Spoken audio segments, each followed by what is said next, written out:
Bato tout Ronsard Malonda terre. C'est ça le problème. Bato babimi po balingi Ronsard Malonda terre. À 2 reprises la mouka a échoué. L'UDPS depuis que nous sommes au pouvoir, tobimi déjà 6 fois. Et na 6 fois on a nyonso. A aucune fois tobimi pour l'intérêt à UDPS, tobimaka pour l'intérêt à Congo. 6 fois. Mais effectivement, ceux qui ont sali diagnostic, il y a ma bête, ou qui ne peut pas li bakuma bête, ndenge bango le baza ko bête li bakuma. Yo qui a le bien basali 6 marches. Mais pour ça na pouvoir, tant que vous ça la marche, ba ko la moi mingi hein. Mais FCC motoazo le lisa bango te. Bango ba koti na alliance ba lui baza na pouvoir basali alliance na FCC. Mais FCC on a zo le lisa ka bango, alobi bango ba marchaka pour l'intérêt à peuple. Tant que bakende ko marcher tant FCC a bengana ki kabundu na ebongana. Ezaki pour la peuple to ezaki pour na libumu wa kabundu. Totika kobungisa peuple. Na kati ya Congo, depuis 65 tilelo, quel est notre vrai problème? C'est la première question qu'il faut poser. Banda na Mobutu leki na Bagabila, notre vrai problème c'est la corruption. Bembaladi. Ennemi na biso nani, Kabila te corruption. Notre vrai problème en premier, c'est la corruption. Corruption pour nini? Pour moto soit kokanisa faut s'enrichir facilement. L'état d'urgence est commis à Libye pour na bato parce que ba ebi été 2 ans na bango bilan ezali libungu tout ezali échec. C'est quand yo pour pas trouver argument était toujours pour mobiliser ni sur le terre, pas trouver argument peuple là au kakandate dollar tout ça, ba on bomba dans l'état d'urgence qui parle non Covid monte même biso crise oyo. Donc quand crise oyo to ebisa bango utakala était budget ilunkamba kedeki ko présenter wana ezali pour répondre dans le contexte, dans la réalité, dans le pas battre, vous avez la capacité à mobiliser Missolote. Oui, bien, tu es Adolphe Mozito. Baloba a été monté Mama Belle Kundu et bien, mais pas de corruption, il dépêche. Pour la Nini, alors tant que tu peux résoudre la crise, il y a légitimité. Et ça passe, il y a comment on a été investisseur, il y a un boca. Déco, Bossali marche na Django. Depuis que UDPS est à la UDPS, leader mokote ya UDPS ya banda marche na Django. Alongwenda kuna limité, to alongwenda kuna Gombe, ake banda marche na Django. Soki omoni leader a se déplacer pour que no banda marche itinéraire a tchekuna, difficulté à mobilisation. Je mets quiconque à défi. Donc difficulté à mobilisation. Balandi était IDPS awa na Changu baza Mon mboka Jean-Pierre Bemba zaki na difficulté à mobilisation. Bande ko balandi. Bande kwa Changu.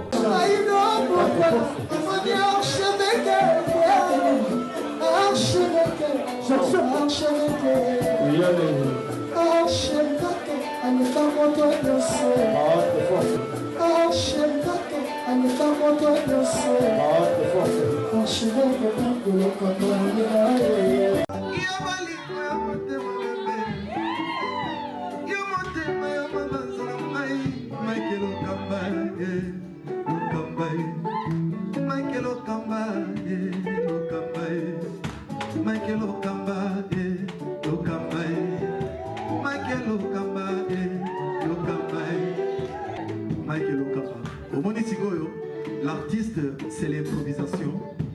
La honoré dans l'émission. Africa Elengi TV, votre chaîne, l'incontournable, la star des chaînes.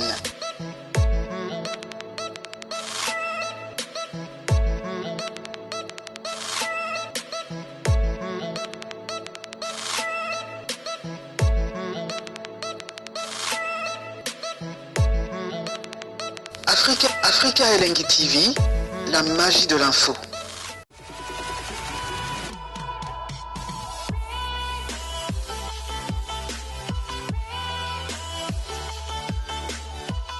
La première chaîne chrétienne, la Kakibino déjà des bandes l'émission, na bozalana ba co-débatteur mibale, mon amboka diabanta na maître Blanchard, mon amboka diabanta mbote. Mbote. To tuna ki question pas maître Blanchard, ndenge pe to kotuna yo, ba imboko ba ko kufa lelo. Na ba marche ko salama ya IDPS ya la muka ya ba mouvement citoyen le 19 bati ango na moto anani ya président de la République ya gouverneur à ville topé à gouvernement ya ville province ya Kinshasa topé à République démocratique du Congo élément liboso réellement pour tout tia et logo na moto à moto. Kobosa na terre aussi mukende akufaka batangaka comme mwana mboka Joseph Kabila. Ezalaka nécessairement faut établir responsabilité. Et na ko établir responsabilité, ba imboka soki ba remarquer mutu ezo sala le côté pour la kisa que je ne suis pas impliqué na makambo ya bato bakufi directement faut ba la ça en premier lieu responsabilité na mokondi ayambo. Mais dans le contexte actuel, nous avons des éléments, que ce soit la Mouka, que ce soit l'UDPS, le président de la République avait instruit Naba Imboka que bon encadrer marche, mais bon attaquer. Quand il a posé la question de savoir na combo ya état d'urgence, quelle est l'attitude oyo bateau bako marcher bazarango, baza déterminé au la marche encadré. Alors qu'ici déjà que n'état les linaya makambo, il faut nécessairement makambo kende na lolenge ya ko respecter manifestation. Et je suis sûr bateau nyonsu balandi communiqué ya gouvernement après les activités, le communiqué du gouvernement était clair tant le président lobby que il sort d'un parti oyo balaki sa bango pour manifester c'est un droit. Mais dans ce contexte, et dans ce contexte, il faut nécessairement tout respecter la manifestation ya congolais. Wana et outina communiqué de comment on dit là, lecture ya nina gouvernement.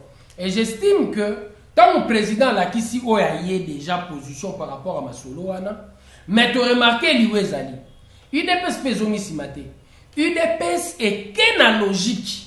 Oyo salaka depuis longtemps. Tu indexé ministre intérieur pendant que ministre intérieur azamoko anda konabiso. Tu indexé pourquoi? Pour azwa responsabilité na ye à bras le corps. Ameka ko diligenter ba enquête pour établir la vraie responsabilité qui a donné l'ordre de tirer et qui a tiré. Et c'est comme ça que, tant nos responsabilités vous allez établir, moto et atiraki a la déférer devant les cours et tribunaux. Donc, position et ibongo, to koki ko la terre, to zala la conception à la fois passée. Pour la conception à la fois passée, c'était clair. La manifestation, c'est un poison pour le régime du dictateur. À la différence avec le pouvoir actuel, c'est lui qui est au pouvoir, asa issu des élections, et ça difficile avant de sa pouvoir nae na kobangi sa peuple. Responsabilité faut à l'établir, moto a pesaki mitindo, moto a tiraki, il faut nécessairement bakangama. Merci. Même question na to tunaki mwana mboka Blanchard. Lelo mwana mboka Ngonsa Malonda ako déranger na nini? Mwana mboka Diabanda. UDPS mutu ya Ronsar Malonde go to misabisote. À aucun moment. Parce qu'à défendre qui en 2018 la Cour constitutionnelle. À défendre qui position ya Seni. UDPS n'était ni de loin ni de près membre actif na kati ya Seni. Biso na Seni tozali na délégué te. Tant que to commis au juste après les élections en 2011, nous avons levé une option. Et partant de cette option, Oyo Kondo Tshisekedi de res mémoire à Zwakaki, tondimaki lisusu ba député na bisote. Tangu toye na corps ya Senko, na kacha Milulu, nous avons réellement demandé à nos partenaires possibilité il y a to remplacer moto ya Seni o ba attribuer na compte na biso poto tia siko moto biso tolingi fin de non recevoir. MLC bandimi ba pesi bango biso ba boy ko pesa biso. Ni de près ni de loin, UDPS azali na kati ya Seni. Nous avons remporté les élections. Nangaza membre UDPS était son bakarta UDPS était société civile ou pas, nous l'UDPS totika na contrôler était. Et net tozalaki na mototé on a remporté les élections. Naza sûr chez nous tokokyo bimana barabara te pone lungia Ronsar Malonda. 2006 tant tobimi tozo bima po nini tozo exiger respect article 196 ya constitution de l'époque où ezaki kosenga pour ba renouveler réellement prolongation ya transition, il fallait à la lier na ba problème, il fallait à la lier na ba problème spécifique lié aussi à l'organisation des élections. C'est ce qui n'a pas été fait, sorti na biso ezaki pona yango. Et en plus, nous étions en train d'exiger à l'époque recensement. Élection étant la loi du nombre, il fallait recensement et salama. En 2011, l'essentiel à ma marche Tosali, Nandenge na perdre Yanga Moninga, Serge Lukusa et Zaraki Pona, serveur central. 2018, la position de l'IDPS était claire, alternance. Et le président Félix Tshisekedi le disait à tous les membres du parti, to participer à l'élection Oyo Ponini, même si Kabila a triché, net yé morote mutaza président, implication na yé et kozala makasité na lolenge tango ezalaka yé moko.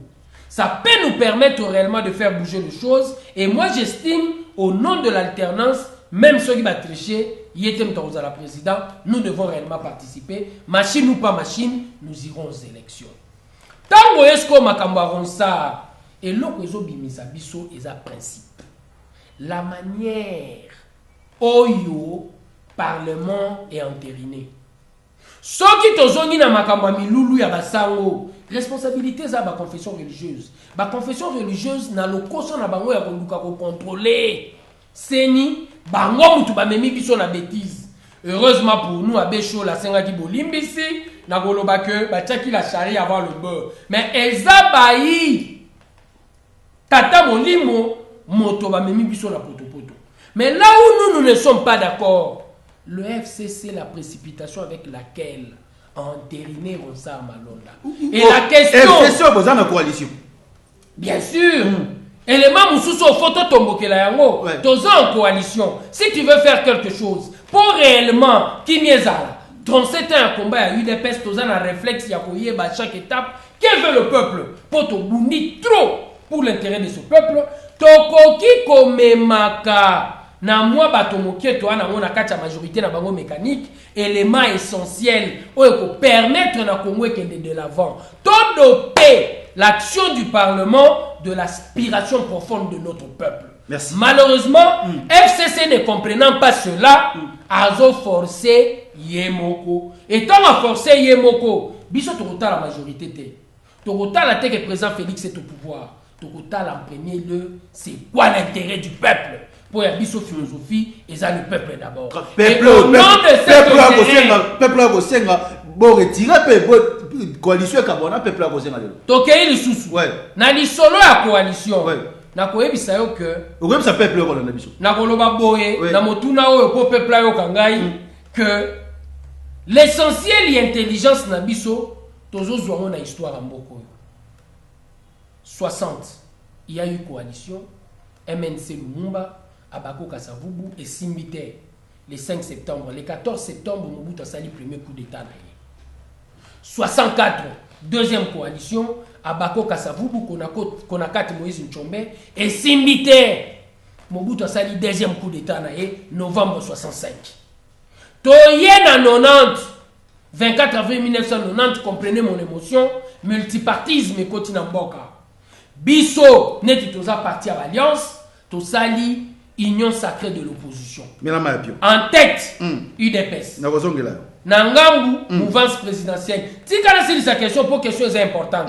Président Ucholo Bango pe Nangambu Abraza. Oui, la personne de 2 minutes. Ouais. Aïe, comprendre, tangu alliance wana, et ça, il y a objectif et intérêt peuple. Et s'imbiter entre le leader Tshisekedi Mobutu et un coup d'État Mouzé le 17 mai 97. Fort de cette histoire, nous lui dépassons la différence avec tous les autres partis. Bisoto vivre vraiment déjà, to y est bien important sa coalition. Mais Tozolo m'appelle Soussou. Le président l'a dit, dans la réunion gouvernement, ils ont peine à communiquer dans Bango, que si la coalition tente de bouffer l'intérêt supérieur de la nation, Toko Panzayango. Merci. Peuple. Na bandi na kitangwende oyo tata nga molimo bande kufanda archbishop Coutinho Fernando ya gangaka sauvons le Congo le lopeto ko lukandenge ni Congo ko bimana libulu 2 ans après alternance tozumo na mboka Antoine Félix Tshilombo Tshisekedi a outi une opposition maître Blanchard. Est-ce qu'on peut dire que l'opposition a gagné? Est-ce que le peuple a se retrouvé bilan na mboka Antoine Félix Tshilombo Tshisekedi en 2 ans? D'abord, est-ce que peuple et si azali kotala yo azolo bandenge moko na yo ete tous en alternance na mboka o. À moins que epsanga alternance ezaki kolongola elongi ya Kabila, kotala elongi ya ndeko Chilombo. Ce qui yango nde alternance, c'est que vous avez raison, peuple a bien raison. Mais ce qui alternance au peuple azoluka, ils allaient être alliés à malam. Ils allaient être ba frontière na ye. Et l'on voit qu'on a la perméable l'armée étrangère et qu'on a cette frontière n'a pas ils allaient visiter. Ce qui alternance ils allaient être la liberté na ba droit il y a bateau le droit de l'homme ils allaient respecter Namboka. C'est qu'alternance est quantité Namboka na biso. Et malheureusement c'est ça la réalité alternance ils allaient être tous en continuité de Konangai. Pena yoki mosusu de Konangai di wabanza. Alobi était voilà bazali ko bunda pona peuple apesi histoire molai awa mais loko alobite ezali était même histoire wana peuple o azali na masina na ngasani ayebi yango parti politique ezala palu o ezali parti ezali opposition liboso bien que Kabila a dépiécé yango ezala IDPS o lelo Kabila na nzela ya baye bazali ko kamba mona likolo Kabila azali ko dépiécé yango malembe ils allaient même acteur au bazaki en 1960 tende bazali elo ils apprennent à golba été et lo ko wana bande ko batika ba toute la ngotolo était toujours une expérience. Quelle expérience? Parce que diwa banza fandi awa azaka en 1965 te histoire auti ko pesa awa ezali histoire onde ko nangai na makala ayebi ezali même histoire onde ko nangai azali na bumbu azako beta izotali ça été soka le be expérience c'est que ba partir à kalana lokola bango ko bazaka ba jeune batanga bana histoire c'est que bango ko bana expérience c'est un faux débat. Débat ya moi ya lelo ezali ete peuple na biso o azali souverain ndenge uti koloba wa abundaki ndeko uti kotanga ba kombo bandeko na siège ya IDPS wana 10e rue ubete batumba bandeko wana bazika lelo bandeko balobaka su makambo wana te to ba responsabilité nani atinda batumba baninga o ya biso na siège ya IDPS wana babosa na yango bandeko na ngai awa bandeko barosi mukendi na bandeko nyonso toyebi ba Thérèse Kapangala bakombo ezali belé babundaki po ete na maponami oyo Kabila alongola ki na 2006 ndenge mobeko likonze pesa ki 5 ans ya memi yango na 7 ans kino 2018 alors que mobeko likonze zolo ba 5 ans azwa changement azwa résultat malunga 2 ans oyo touti ko sala au lieu que ezala ko swana ndenge to mona ba swana kara FCC cash ko swana ezalaka yemei mais bilan à 2 ans mais bilan ezali libungu tulunde konanga yango na zotalisa yo tala dollar lelo komi combien na moni bande ko musu ba sala fête ba bien anniversaire ya nini o dollar ekomi na 20 okam ba frontière na biso kuna awa ndenge na yawa na uti kozwa audio ya bande ko ya est ba bitango to yebisa bino makambo ya balkanisation ko kanisa kama seki ndeko situation ezali gravissime na mboka na biso 2 ans ezali a gâché yango moni peuple na biso oyo azali souverain peuple oyo azali likolo ya institution nyonso tout peuple oyo azali likolo ya mibeko nyonso tout parce que peuple moto a créé ma institution ezali wana peuple moto a créé mibeko nyonso tout ezali wana sikoyo yo moto oyo oza censé ko gérer parce que politique ezali de gestion ya cité gestion ya mboka et tant que vous avez gérer au nom et pour le compte de wana et ça y a peuple. Si vous avez le temps pour la rencontre et la volonté à peuple a ça le lengemi balé à s'exprimer par de voie démocratique. Nanzela va représentant na ye na mibeko o ya sali. Mais ce que le peuple a remarqué, premièrement était bateau bazali wana baza contre volonté na ye ya liboso. Ya mi balé malgré contre volonté na ye bato ngo bazo sa la mibeko o ye peuple a établi ça topé à élaborer peuple atika kana voix c'est moko ya ko bima na balabala pona ko yokisa mongongo na ye yango moni avertissement o biso tozo benga yango avertissement parce que peuple ce que tali lelo na so féliciter bande ko ngai ya IDPS ba militant o ba benga ka base o ba se retrouver tena mokola lelo baza très avancé justement par rapport à bande ko ngai di wabanza o bazali ko mela soupu bazali ko kabola champagne na Kabila bango bazo kabola champagne na Kabila. Mais bande ko nga 10e rue o tokuta kana bango to kaboli nguba bande ko nga o ba silisela ka moi na se alimenter wana pona kuluka changement ekota bandeko bazo comprendre les sous-soutés. Yango moni bandeko, le 9 ba marchaki parce que balingi comme on a été système ya Kabila eko ba les sous-soutés. Le 13 ba isaki biso bon marché bandeko tozali tozo zela. To marché batinde biso ba message ba bengi ba féliciter biso ba bi yango nde tozo zela. Ils ont tali ça solo été les lo soki to le bito le bana bo sembo ndeko na ngai. Soki to suis base ya IDPS. Na peuple Oazana Lamouka, les lotos sur le 14 millions, plus ou moins 14 millions, il y a Congolais Bazana qui ça, tout ça la nègre bande près de 13 millions 500 000. Ceux qui sont sur le plus ou moins 80 millions de Congolais au Bazana et Kolo à Congo, parce que Bisso marche à la Mouka sur toute l'étendue de la République, malgré Babeti Massa, c'est empêché par M. Babimante. Les autres sociétés, tout ça n'a plus de 70 millions les lots. Alors, tant plus de 70 millions, mon était. Alliance Bossali les alliés contre la nature, ils ont produit résultat pour la été. Il y a peuple à zone retrouvé. Tina nini ko s'accrocher na alliance one. Parce que Bossali alliance pour la nini. Pour la mabota na bino, pour la mabenga na bino, to pour la mabubu na bino. Ce que les alliés pour la mabota, pour la mabumu, na mabenga na bino, bon mais la champagne, tant mieux, vous continuez. Mais ce qui alliance, soi-disant coalition, Bossali yango pour na koluka intérêt à peuple. Alors que le peuple on a fandi à Zéli a patienté pendant 2 ans. À mon intérêt, à mon angézoko makakate. Et que à lobby, l'ongwa na alliance on a yo lobby, toujours continuer. C'est que c'est tout le cas intérêt à moi, c'est comme mon sous. Parce que le peuple les lois à comprendre était que Luka ko imposer bato comme Ronsard Malonda sans que toi que na ba réforme et ça ba intérêt à Kabila ndé bazoluka parce que Ronsard Malonda ya tambola kanali bengana na ba kombo ya candidat. Ninga azana mikolo lokwa yoza mopandi sango. Pesa emi comme comme sous le le non de kokotsa na loboko na poche bi miselanga ata moi le meilleur au monde ba papier. To kokuta ba komba ba diaba. Soki siko zu ba papier en Italie. Ndeko nanga kutu diabanza atako bazomela na bango champagne mais kombo ne kozala te. Kombo e kozala ezali ya bato bakendaka na kingakati. Na kombo ya Kabila président. Wana Ronsard Malonda. Yango na peuple tango azomona lolenge wana. Amoni moto lokola Minaku. Oui, mais Minaku azalaka zuzi. Mais nakibo zuzi o Minaku azalaka wana tango alongwe zuzi ya na politique. Soki azalaki moto ana souci à peuple, to na souci à bazuzi. Mobeko ya liboso o ya lingaki a proposer. Lingaki za justement la réforme ya bazuzi. Atika ko sala ngata mokolo moko te Minaku bomona kawana. Elo wa liboso asala eza ko tondisa mabengana e ko kende komiko misa président ya Imana. Akoma pe na Imana yango libungu tulu eloko te. Minaku o mona kawana. Sikoyo mutuna peuple a mituni. Alongwa na salembula mitano de 2006 kino na 2011 au proposa loi na te sur ba magistrat. Alors que yo uteki na magistrature, o ebi misoro bozaki ko ezaki ya pasi, musa bozaki ça ezaki compliqué. Ponga na sali avocat na yebi nini nezalaki. Na 2011 o leki sous député, mais député pas mbatende ko. A komi président ya chambre wana o esala ka mibeko.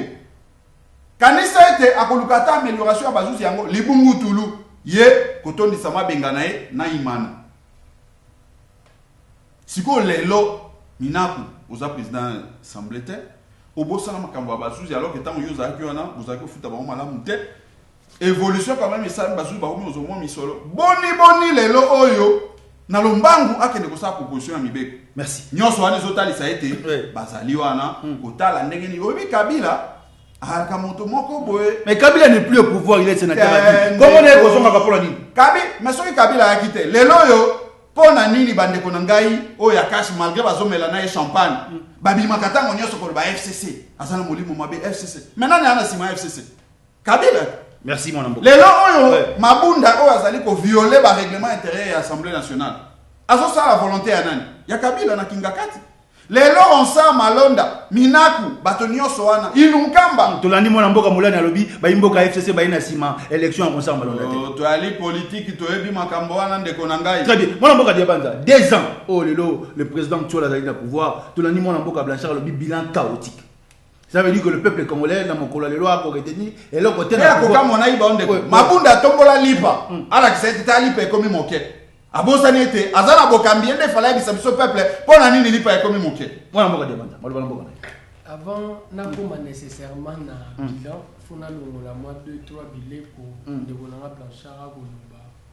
To kokotika kate à chaque fois que nous sommes sur le média, toyaka na mwa lokuta ekozala malamu mingi te abubi pepe abubi pepe abubi penda te eza neti alobi likambo moko oyo ezali ya solo alongoli yango na contexte alongoli yango na contexte parce que nga nalingi ezonga na contexte naye liboso na kobeta lisolo alternance alternance eza concept et na concept alternance bazotala régime en compétition et na logique ya compétition biso tozalaki na compétition na kombo ya structure oyo tosanganaki lokola plateforme électorale cash ndeko Blanchard bazalaki derrière candidat na bango na kombo ya plateforme électorale na bango oyo ezalaki lamuka structure oyo ezalaki en place eza FCC na kombo ya compétition wana na concept alternance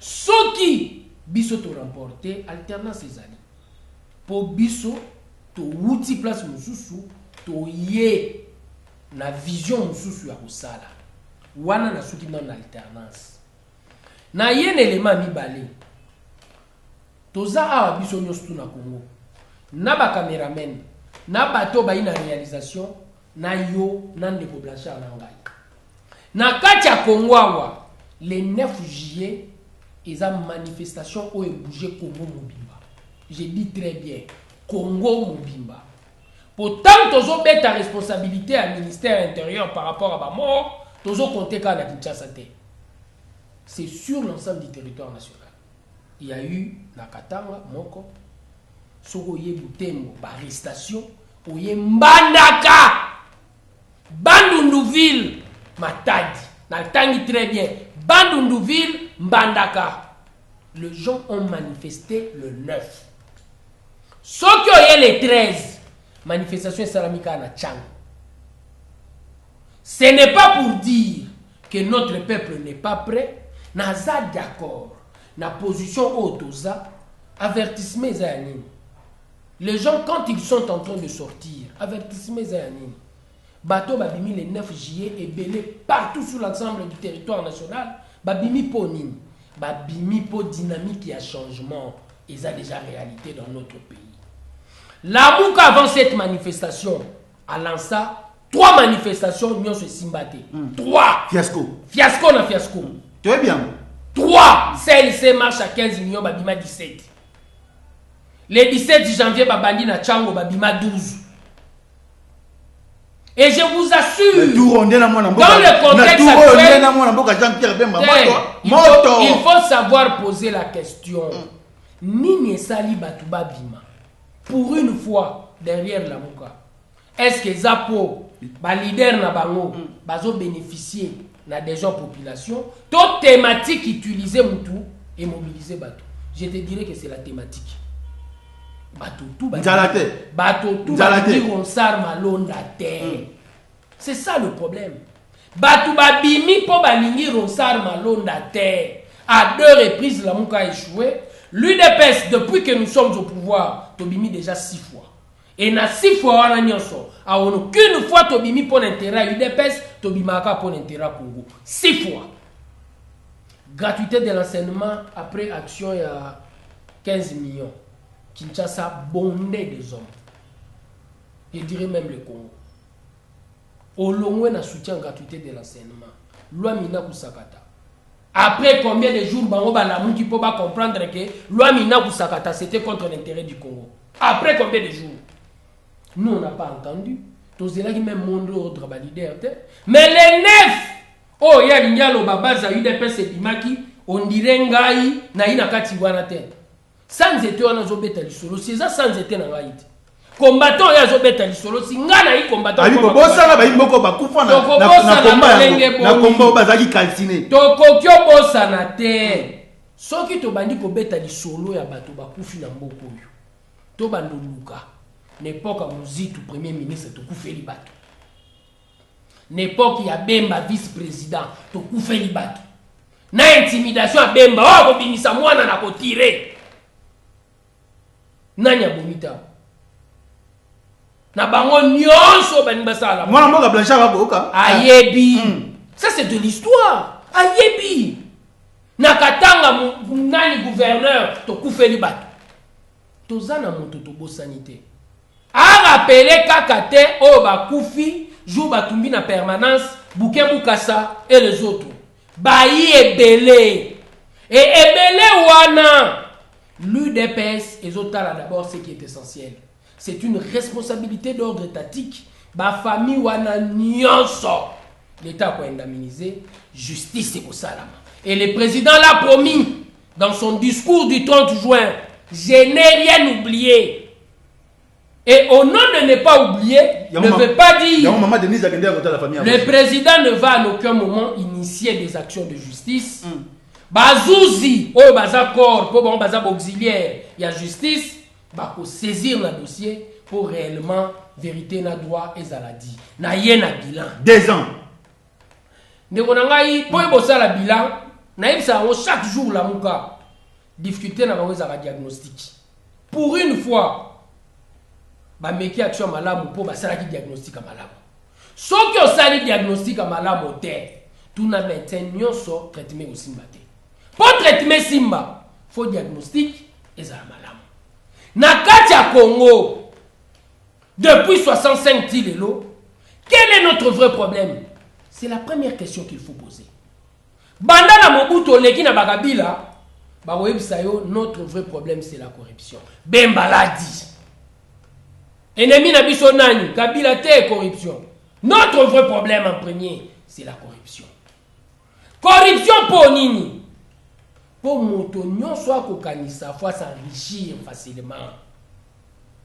Papa Tshisekedi de reste mémoire, la conférence nationale souveraine, tant azalaki candidat na primature, a lobby très bien.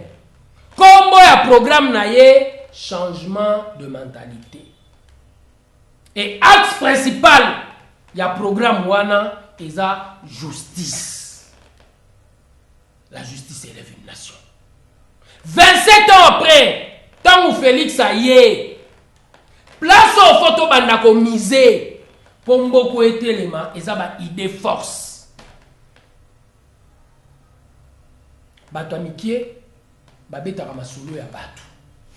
Bato moyen, babeta ramasolo ya événement. Bato minene babeta ramasolo ba idée. Et ida munene toye nango pour le développement de ce pays, c'est l'état de droit. Un état où chacun d'entre nous azana se amibeko azo vivre selon mode d'emploi et mode d'emploi zanini. Mobeko likundi ou eza constitution na mibeko ya bana o elandi. Soki tozo respecter kaka mibeko wana.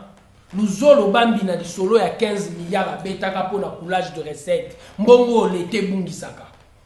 Et zongi na budget. Fait même année 2015, ma tata ponyo premier ministre ba lobaki 30 milliards mutu bungaka. Soki to koki kaka place au biso to bandeneli na diagnostic to salaki depuis Kondo Tshisekedi état de droit. Sois certain Lisolo lolenge, il y a 66 millions et demi place moko, batobale 50 millions, 16 millions sali musala, et kosila. 10 millions pour na basoda, na front, na personnel soignant, 4 millions que na musala, 6 millions et bungi, il faut enquête. Donc, il y a 2 ans, il y a mon amboka Antoine Félix Tshilombo Tshisekedi, tu as retenu un état de droit. État de droit. Et na bilan état de droit. Na Bible obiso to comité. Et lobby, la justice élève une nation. Mais état de droit. Batala Gamboka. Tant que monde bayi mboka musu bako tambo na Kinshasa librement. 200 millions Bukangalonzo. Ti le l'autopsie na salamita. Lisola Bukangalonzo, président Betissou Lisolo dans le discours le 30 juin, je n'ai rien oublié. Mais ce qui est important en premier lieu, Tokokaki Kobanda Kosala Mosala ya justice était na makambo nano alubi. Tokobanda wapi? Tokobanda Mosala. La justice congolaise place inibiso. Tobandi Mosala na ko motiver Zouzi à comprendre que Aza indépendant. Merci. C'est ça le travail politique que nous avons fait. L'indépendance de la justice et état de droit wana. Place ses intérêts. Non seulement il y a Ngai moto UDPS, il y a moto Alamuka, bato FCC comme Baobanga Oma Makasi Mingi. na bato FCC eza ponini. Demain ceux qui moto aza pembeni ya ndeko Félix a détourné sois-en certain place ne pesa wapi. Na boloko. Moi mboka Blanchard tout na 10 minutes, aujourd'hui 5 minutes, moi mboka Diabanza après 5 minutes. Moi mboka Diabanza lobi 2 ans, moi mboka Antoine Félix Chilombo to retenir état de droit. État d'urgence sanitaire le 24 à Colombo, bilan nango 5 minutes. État de droit na mboka oyo gouverneur ya Congo central, procureur général prêt à cour constitutionnelle, procureur prêt à cour constitutionnelle, azo bon delaé pour exécuter arrêt à cour constitutionnelle. La plus haute cour ya mboka na biso, procureur a commis mokanda, il y a pas zongi selier et comme le roi azo bon delaé azo qu'il est mort. On état de droit. État de droit oyo yemei na kingakati albaka ndeko kendeko ya na justice mais ko banga te na zoti ndelo Shadari abimisa yo état de droit pende ko alobi indépendance eza na justice mais yebisa biso uta bakomi puisque l'indépendance balbaka la main qui donne c'est la main qui gouverne c'est la main qui dirige loko na bazolu ka indépendance ya bazuzi basi bache misolo boni na disposition ya bazuzi. Alors que ça va chiffrer, il va budget, on va faire voter et prévoir quelle enveloppe pour la bazouzi. 90% ya misolo au institution et kendaka et pas il y a pouvoir exécutif non pouvoir législatif, pouvoir judiciaire, le bungo tout, état de droit indépendance. Non. Toi bi sa peuple bosembo. Na lingina longola biloko mingi onde ko nanga lobi alinga koti sa peuple nanga dans les bunga. Na alinga bungi sa peuple. Alinga bungi sa peuple akoti sa na molili. Na banda na oya suka lobaki mambo diagnostic. Mais effectivement, ceux qui ont sali diagnostic ya mabe o kende ko beta libaku mabe ndenge bango lelo baza ko beta libaku mabe. Yo ki alobi abasali 6 marches. Mais pour ça na pouvoir tant bozo ça la marche. Ba ko lela mo mingi hein. Mais FCC moto azo le lisa bango te. Bango bakoti na alliance balubi baza na pouvoir basali alliance na FCC. Mais FCC on a zo le lisaka bango alobi bango ba marchaka pour intérêt à peuple. Tango bakende ko marcher tango FCC abengana ki kabundu na ebongana. Ezaki pour na peuple to ezaki pour na libumu kabundu. Totika ko bungi sa peuple. Diagnostic ya mabe basala nde ezali bango. Parce que alobi problème ya peuple ya liboso ezala ka corruption lokuta. Problème ya liboso ya peuple ezali crise ya légitimité. Depuis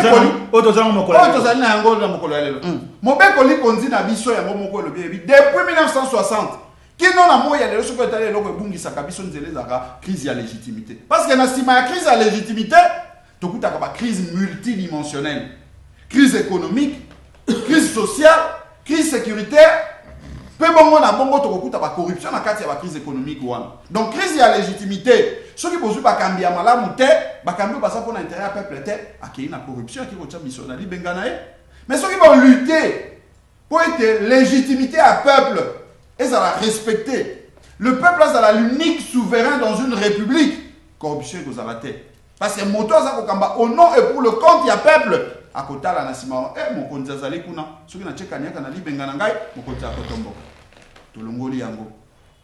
Diagnostic ya mabe basala ezali bango oyo ba favoriser les crise ya légitimité parce que les autres ont na crise ya légitimité parce que ba institution oyo ezali wana ezana problème ya légitimité bango moko baza bato ya liboso lelo bazo benga majorité ya FCC majorité artificielle elingolo ba ete bazo reconnaître résultat wana te ya maponami 2 minutes zoka nde maponami ça makaka na législative nationale te ou na présidence kino na se na longoli yango na lombango alobi bande ko bazana la muka baboma pe bato atanga mais effectivement ça a raison et sengeli to falsifier histoire te na mboka oyo to ebete c'est un problème na mboka lelo ya ko finir na passé Lumumba pe akufa na mboka oyo to yebi banani baleka na lisolo wana to yebi ete stade des martyrs esika komana basala pendaison wana to yebi pe histoire de quoi ça a raison histoire ezali molai tokotanga bakombo ya bato to yebi ba participer ba boma ba signer mikanda bandima bato songolo pe pakala bakufa to bossa na histoire te to yebi histoire mais alobi les sous likambo ya légitime ya alternance non na longola les sous eloko wana na moto ya bande ko nanga bazali kola na mbango surtout ba étudiants alternance d'abord sengeli total ça a été tango tokenda ka ba élection deko peuple a ka voter bilongi ya bato te Parce que le peuple a dit le plus important pour le peuple, c'est le programme. Ozope ça est nini. Akokuta nini. Alobaki wa eloko moko. Marche à la mouka, ils allaient thématique. Mais le peuple, tant qu'on a élection, quand le peuple parle de l'alternance, et ça pour mon elongi à mon totem déco. Et ça pour se faire la moto, son golo te pour sa famille n'a été à bien pété. Oh, ils ça important pour le peuple, ça. Quel est le programme aux Oya Nango? Intérêt dans le peuple, dans le programme, on est cause à la nini. Ce qui peuple a mon était programme où offrir. Ils ont malonga, des peuple pour s'accrocher, alors bien effectivement il y a eu changement, effectivement il y a eu alternance. Mais ce qui peuple a mon était besoin continuer kaka, na même makambo oh ya zaiko décrier. Crise sociale, n'enga na le gars qui wana. Insécurité pe bongo na bongo changement et salamité peuple a zolé là. Mais pour la nini lelo peuple a ça déterminé peuple a commis ko bunda. Même ba base ya IDPS bazoluka ete makambo ici là ba commis ko indexé toujours Kabila alors que bazana alliance likambo état d'urgence 1 minute de combinaison. État d'urgence na banza été na loba yango na ba émission ebelende kolanga. Lelo état d'urgence est commis alibi pour na bato parce que ba ebi été 2 ans na bango bilan ezali libungu tout ezali échec. Sikaoyo pour ba trouver argument était toujours ko mobiliser misolote ba trouver argument peuple là au candidat dollar tout ça ba on bomba dans état d'urgence qui parle non Covid monte même lui sur crise.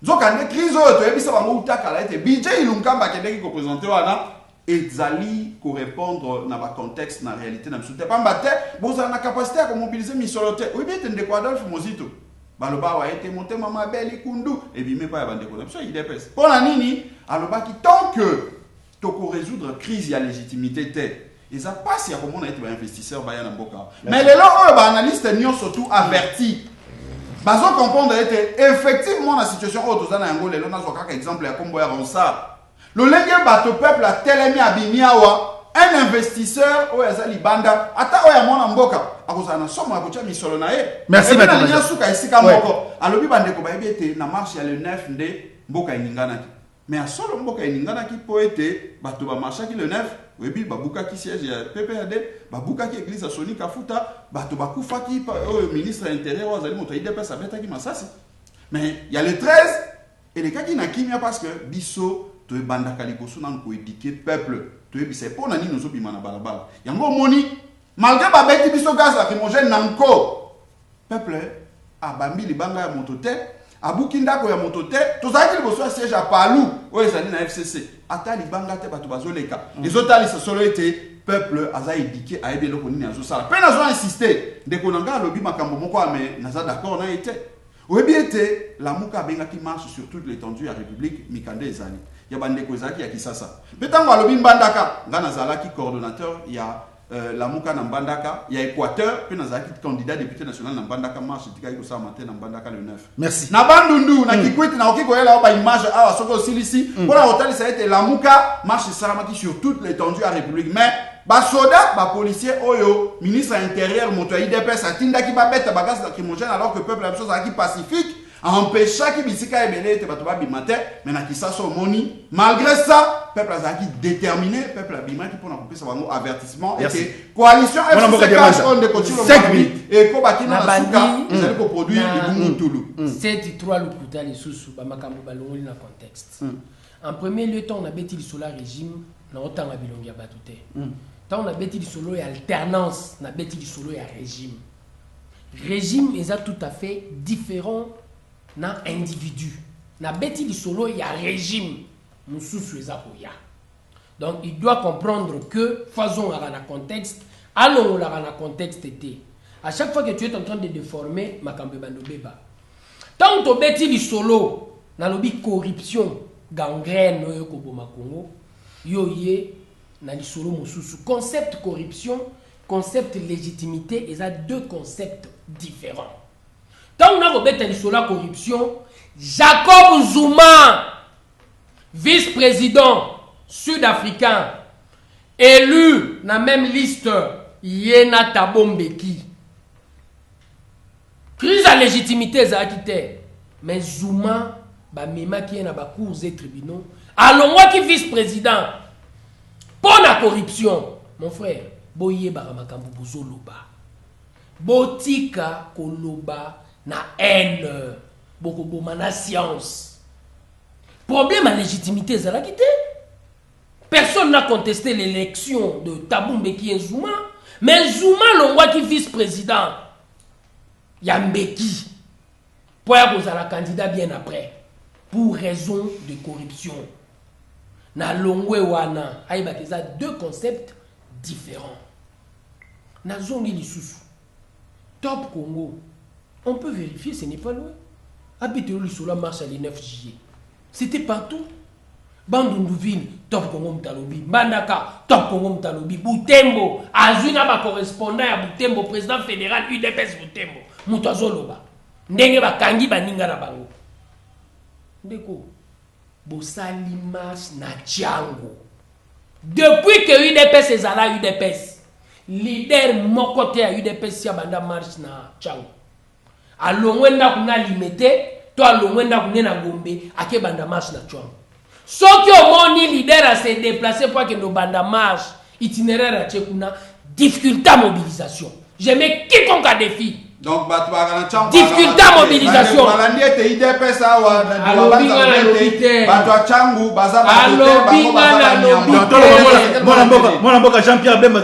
Difficulté à mobilisation. Bande kwa Chango. Naza clair na propos na ngai. Soki leader a la difficulté à mobilisation, akokita ye moko. Leader abandaka marche. Place où ya zalaka to siège à parti. Akosala peine na bato a Chango baya. Soko moni azokita.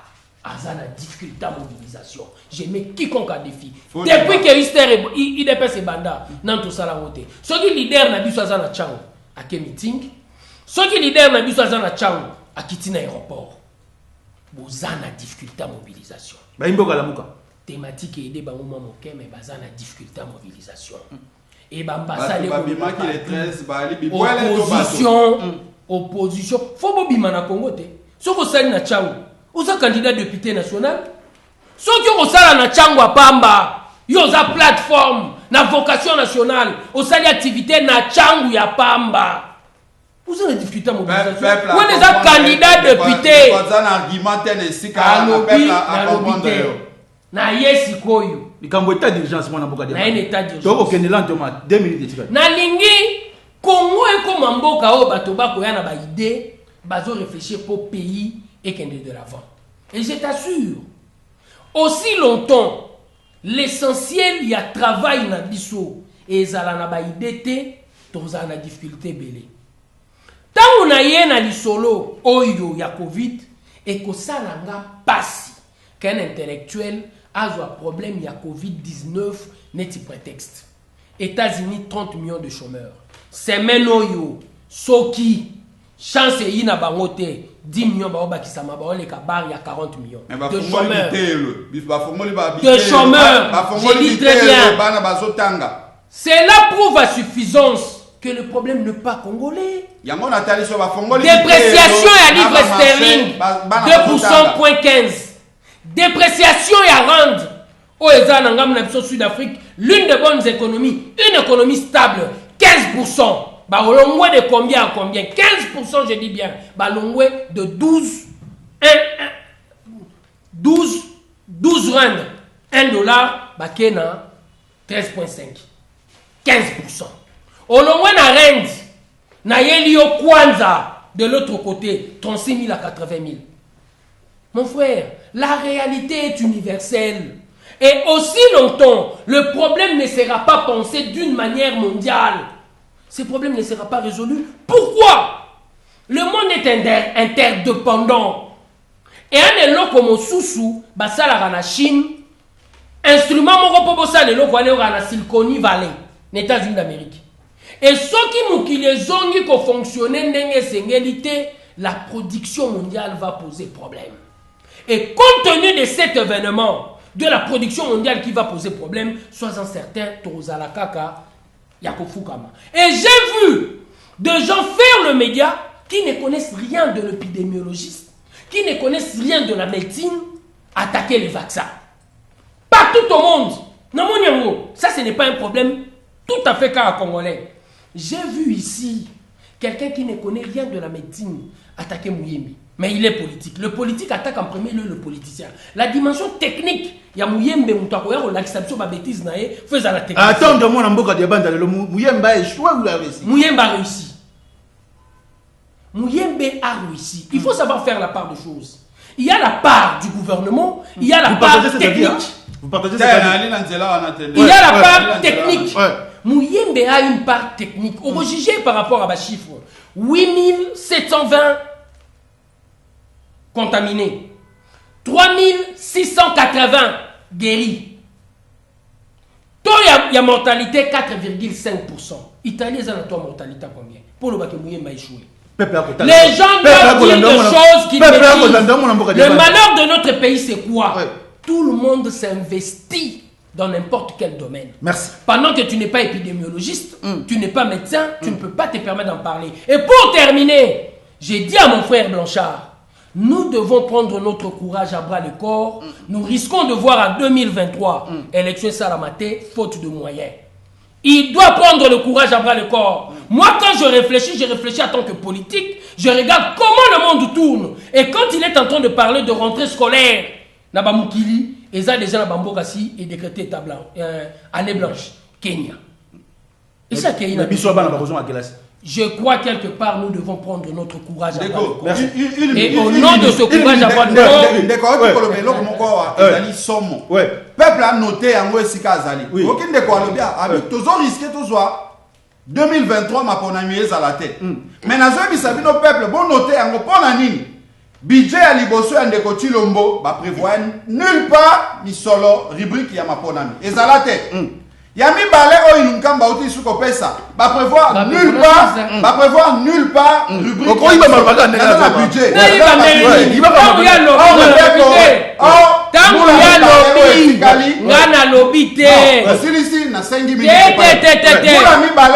l'équité exige que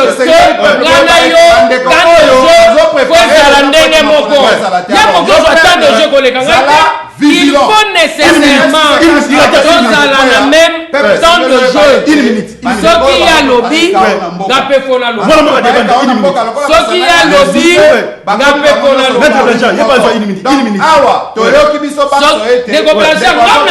lobby. Je crois quelque part, Ndeko Blanchard, il faut prendre le courage à bras le corps. Totika, Kosala, Nemo Sala. Peuple noté yango.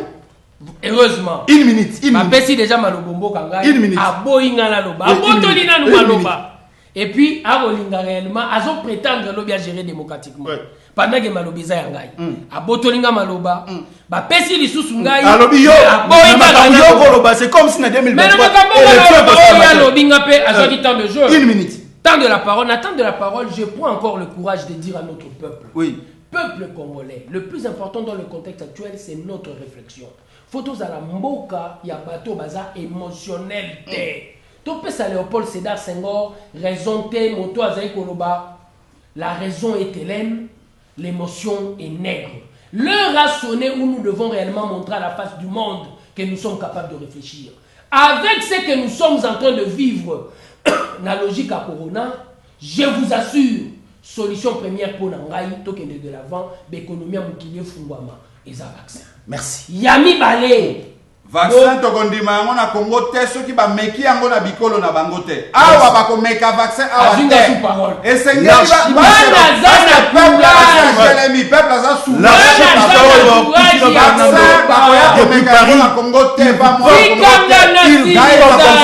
peuple pour na côté na vaccin wana. Bameka yango na bikolo na bango yango ete ba ko pesa yango bana ekolo ya Congo. Baboma bato epai na bango epai na biso tolingi yango te. L'archibishop Coutinho Fernando depuis Paris, il vous porte dans son cœur. Nous sommes arrivés à la fin. C'était par rapport à cette émotion, par rapport à la vision du Congo. Ndetu ambaki mwana mboka dia banza na maître Blanchard pour l'intérêt à Congo. Mwana mboka Coutinho Fernando azali congolais a changé de nationalité. Parce que nazongeli kiti ya tata kala mingi te tata aza na nzela kozonga wa na République démocratique du Congo. Nzambe apambola biso. Mercredi nakozala na mwana mboka Bomanza na maître Norbert Yamba na kati ya plateau et puis vendredi dans changer ba invité mon sousou. pour na bino peuple congolais de Tokosala Mosala. Ciao.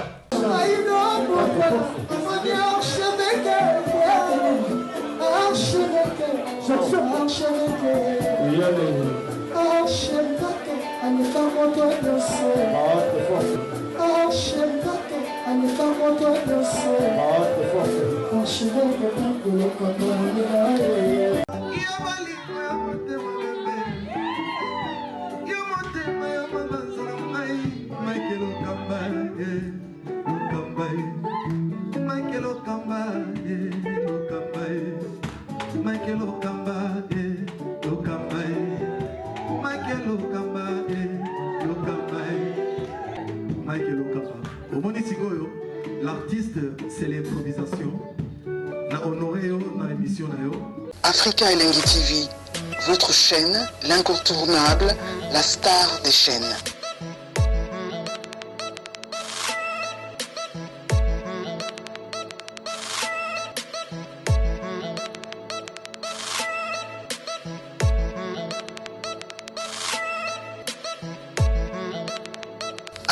Africa Elengi TV, la magie de l'info.